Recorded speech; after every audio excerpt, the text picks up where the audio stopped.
Hello నమస్తే అండి చెప్పండి. నమస్తే మేడం. ఇప్పుడు ఈ మధ్య కరెంట్ బిల్లుల్లో ఒక 3 చార్జెస్ ఎక్స్ట్రా ఇస్తున్నారు. దాని గురించి తెలుసుకుందామని చెప్పేసి కాల్ చేశాను. చెప్పండి సార్. ఇప్పుడు ట్రూ అప్ అని ఇస్తున్నారు కదా, అది ఎప్పటి నుంచి? 1 ఇయర్ నుంచే పడుతుంది సార్. ఇది 13th మంత్. 13 మంత్. అది ఏ సంవత్సరానికి సంబంధించింది? 2014 నుంచి 19 మధ్యలో యూజ్ చేసుకున్న పవర్ కన్జంప్షన్ సార్. మరి 2014-19లో మన వైసీపీ ప్రభుత్వం లేదుగా, టీడీపీ ప్రభుత్వం ఉంది. ఆ ప్రభుత్వంలో చేసింది ఇప్పుడు ఎందుకు వేస్తున్నారు? వాళ్ళు చూసుకోవాలి కదా. టీడీపీ ప్రభుత్వంలో గవర్నమెంట్కి ఏపీఆర్సీ గవర్నమెంట్కి ప్రాపర్ పేమెంట్ అనేది సరిగ్గా చేయకపోవడం వల్ల ఇన్ని క్రోస్ ఆఫ్ అమౌంట్ ఉందని చెప్పి ఏపీఆర్సీ గవర్నమెంట్ వాళ్ళు కోర్టులో స్టే ఆర్డర్ వేశారు సార్. హైకోర్టు స్టే ఆర్డర్ ప్రకారం సుప్రీంకోర్టు స్టే ఆర్డర్ ప్రకారం ఎవ్రీ మంత్ 0.22 చొప్పున ఆ 5 yearsలో యూజ్ చేసుకున్న రీడింగ్కి 36 months మేము తీసుకుంటామనంటే గవర్నమెంట్ పర్మిషన్ ఇచ్చింది. దానికి కోర్టు పర్మిషన్ ఇచ్చింది. సరే, ఇప్పుడు 2014 నుంచి 19 వరకు ఎవరు కట్టలేదు? కస్టమర్స్ కట్టలేదా, లేదా అప్పుడున్న ప్రభుత్వం కట్టలేదా? అవన్నీ క్లియర్గా మాకు తెలియదు సార్. వచ్చిన ఒక్క నిమిషం, మీరేమన్నారంటే అప్పుడు మనకు కొంచెం అమౌంట్ సరిగా కట్టలేదు కాబట్టి కోర్టుకి ఎక్కారు, కోర్టు వాళ్ళు పర్మిషన్ ఇచ్చారన్నారు. అది ప్రభుత్వం కట్టలేకపోతే మీరు ప్రజల మీద ఎలా ఇస్తారు భారం? పాయింటా కాదా? అది గవర్నమెంట్ కట్టలేదా ప్రజలు కట్టలేదా అనేది మాకు అంత. ఇప్పుడు ఎవ్రీ మంత్ మనకు బిల్ రాకపోతే కరెంట్ ఉంచారు కదండి, మీరు వచ్చి పీక్కుని వెళ్తారు కదా. మరి అలా కడుతున్నప్పుడు సరే మళ్ళీ ఎక్స్ట్రా ఫిట్టింగ్ వేస్తూ, అంటే ప్రభుత్వాలు నాయకులు చేసే తప్పులు కూడా సామాన్య ప్రజల మీద వేసేసి మళ్ళీ ఛార్జీ రూపంలో లాక్కుంటారా? అది న్యాయమా? ప్రతి నెల మీకు బిల్స్ కడుతున్నాం కదా ఒకటి. ఇంకో రెండోది చూడండి, అయినా సరే 2014-19 అయితే కట్టకపోతే ఆ ప్రభుత్వానికి లాక్కొచ్చేసి వాళ్ళు జైల్లో జరిమానా ఏదో వేయాలి, కానీ ప్రజల మీద భారం వేసేసి వాళ్ళకి శిక్షలేసేట. ఇంకోటి రెండోది చూడండి, ఇంకోటి పెట్టారు, ఇది FPPCA చార్జెస్ అని చెప్పేసి 7వ నెల 2021 అనంట సార్. FPPCA చార్జెస్ అనేది 2021-2023 సంవత్సరం కోల్ని ఈ బొగ్గు ఇంధనాన్ని కొనుగోలు చేశారంటండి. దానికి ఇంత పర్సెంటేజ్ చెప్పిన 2021 అయితే 60 పైసలు చొప్పున యూనిట్కి తీసుకుంటున్నారు ఆ ఇయర్లో రీడింగ్ని బట్టి. అండ్ 2023 అయితే ఈ ఇయర్ రీడింగ్ ప్రకారం, ఆ మంత్లో వచ్చిన రీడింగ్ ప్రకారం 40 పైసలు చొప్పున అమౌంట్ తీసుకుంటున్నారు. అది స్టేట్ గవర్నమెంట్, అది సెంట్రల్ గవర్నమెంట్ తీసుకుంటున్నది? ఏపీఆర్సీ గవర్నమెంట్ వాళ్ళు డిక్లేర్ చేసింది సార్ ఇది కూడా. మరి ఇది ఒకప్పుడు వచ్చి కావు కదా మేడం, ఈ 3 బిల్స్ ఇప్పుడు ఎందుకు వస్తున్నాయి? ఒకప్పుడు కూడా కొనేవాళ్ళు కదా బొగ్గు.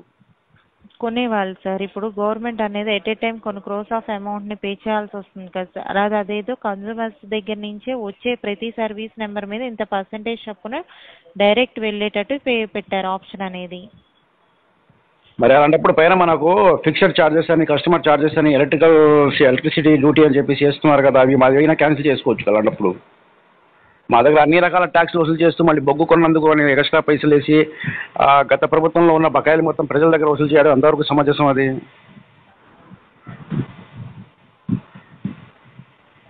లైన్లో ఉన్నారా మేడం? నేను లైన్లోనే ఉన్నాను. సమాధానం చెప్పండి. సమాధానం చెప్పడానికంటే మా దగ్గర కూడా కరెక్ట్ ఇన్ఫర్మేషన్ అయితే మేమైనా ఏం చెప్పగలం సార్. చెప్పండి.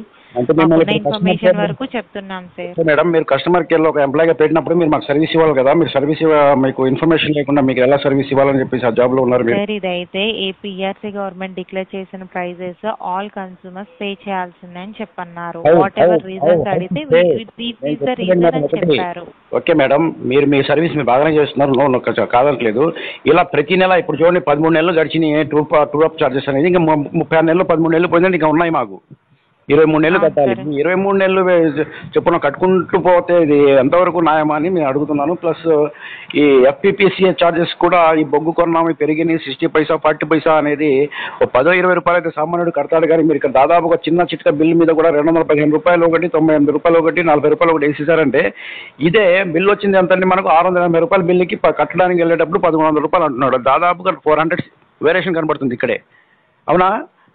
అవును సార్. మేము మీ సర్వీస్ వాడుకున్నందుకు దాన్ని కడుతున్నాం కదా, ఆల్రెడీ 680 కడుతున్నాం, ప్లస్ ఏమో కస్టమర్ ఛార్జెస్ కడుతున్నాం, కస్టమ్ డ్యూటీ కడుతున్నాం. మరి ఇది ఎందుకు సపరేట్గా? మళ్ళీ కరెంట్ బిల్లో మీరు బొగ్గు తీసుకొచ్చిన దానికే కదా నేను కరెంట్ బిల్ కట్టేది. నాకు సపరేట్గా తీసుకొచ్చి పెట్టరు కదా మేడం. మీరు వాళ్ళు తీసుకొచ్చినందుకు కడుతున్నారు సార్. బట్ అది మీరు వాడుకున్న దానికి ఇదేంటంటే ప్రతి ఒక్క కన్సూమర్ మీద ఎట్ ఏ టైం ఒకేసారి ఛార్జెస్ పెంచితే బర్డెన్ అవుతారని చెప్పి దీన్ని సపరేట్గా ఇంక్లూడ్ చేసి తీసుకుంటున్నారు. కరెక్టే మేడం, మీరు చెప్పేది అర్థమైంది. నేను చెప్పేది మీకు అర్థం కావట్లేదు. ఇప్పుడు కరెంట్ బిల్ అనేది ఏంటి అంటే ఎగ్జాంపుల్ చెప్తాను చూడండి. సార్ ఒక నిమిషం నిమిషం మేడం, ఒక్క నిమిషం. అమెజాన్లో మీరు వస్తువు బుక్ చేశారనుకోండి, 500కి బుక్ చేశారు, దాని సర్వీస్ చార్జెస్ అని ఒక 50 రూపీస్ తీసుకుంటాడు. కథ మీకు తెలుసు అది, అవునా? అవును సార్. బట్ ఇది నేను కరెంట్ బిల్ ఎంత కడతానంటే యూనిట్ 4 రూపీస్ 5 రూపీస్ 6 రూపీస్ అని నేను అనుకుంటా, లేకపోతే అదర్ చార్జెస్ ఒక 50 100 ఉంటారు వేస్తారని నేను అనుకుంటా. కానీ ఇలా ప్రతి నెల ఈ విధంగా చార్జెస్ బాదుకుంటూ పోతారని చెప్పి ఎవరు ఊహించరు కదా. అది ఎలా వస్తుంది ఆ సిస్టమ్ ఎక్కడి నుంచి వచ్చింది? సార్ యాక్చువల్గా మాకు తెలిసినంత ఇన్ఫర్మేషన్ ఏంటంటే అట్ ఏ టైం ఒకేసారి రీడింగ్ రేట్లు అంటే పెంచితే ఇది బర్డెన్ అయిపోతుందని చెప్పి సపరేట్ ఛార్జెస్ అని చెప్పి బిల్లులు కాకుండా సపరేట్ ఛార్జెస్ కింద తీసుకుంటున్నారు. ఛార్జెస్ మీరు ఎలా వెళ్తారు?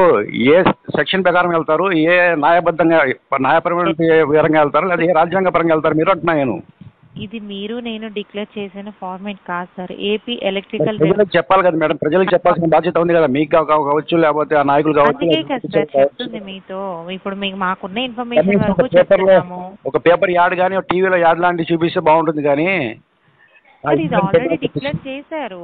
ట్రూ అప్ చార్జెస్ గురించి వాట్ ఎవర్ రీజన్స్ అనేది 2021లోనే మీకు డిక్లేర్ చేశారు. అండ్ 2023 FPPCA ఛార్జెస్ గురించి March month ending and April first వీక్లో డిక్లేర్ చేసిన తర్వాతే మే నుంచి అప్లై చేశారు. మా నుంచి కాదు మేడం, మీరు అప్లై చేసుకున్న మా ఎలక్షన్స్ పెట్టి మా దగ్గర ఓటింగ్ అడిగారా ఏంటి? లేదుగా. ఇలా మేము పెడుతున్నావా కట్టుకోండి అన్నారు. కానీ మా మనోవేదన ఎవరు అర్థం చేసుకుంటారు చెప్పండి?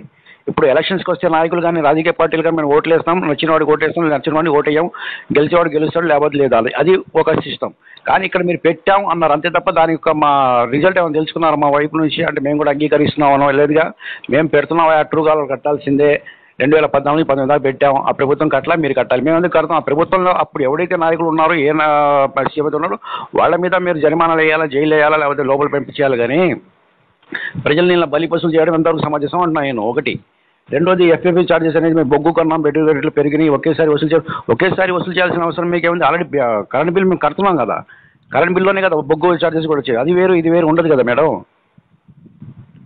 అర్థమవుతుందని చెప్పేది. ఇప్పుడు లేకపోతే ఈ FPP ఛార్జెస్ అని ఏమైనా చేస్తున్నారో అవి కట్టించుకోండి, పైన ఉన్న కరెంట్ బిల్లు మీరు ఆపేయాలి. అప్పుడు రీడింగ్ ఆపేయాలి మీరు. అప్పుడు ఏం చేయాలంటే మినిమం ఒక 400-300 మాకు వేసి పంపిస్తుంటే సరదాగా కట్టేస్తాం.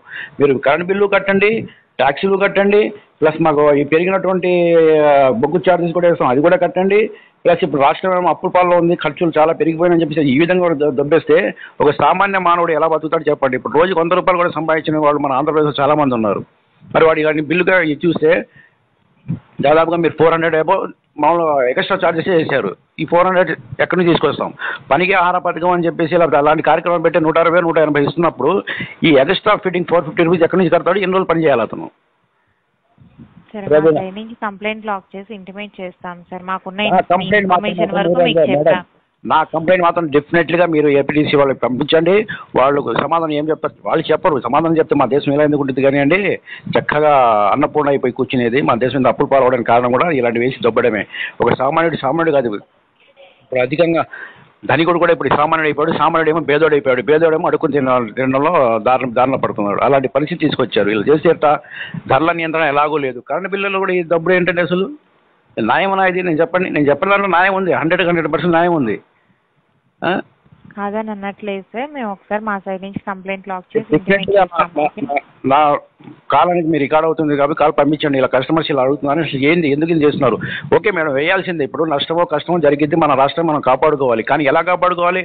తక్కువ మంది 300-400 ఒకేసారి వేసేస్తే, లేకపోతే 2014-19 వరకు చేస్తే అది చాలా అన్యాయమైనటువంటి చర్య అది. అప్పుడున్న ముఖ్యమంత్రి మీద అతను అడగండి, లేకపోతే అప్పుడున్న ఎలక్ట్రికల్ మినిస్టర్ని పిలుచుకుని చెప్పండి, ఏమైనా నువ్వు కట్టలేదు, బకాయి పడ్డావంట, మరి నా కస్టమర్స్ మీద ఎందుకు వేయాలా, నా ప్రజల మీద ఎందుకు అని చెప్పి ఇప్పుడున్న నాయకులు చెప్పాలి.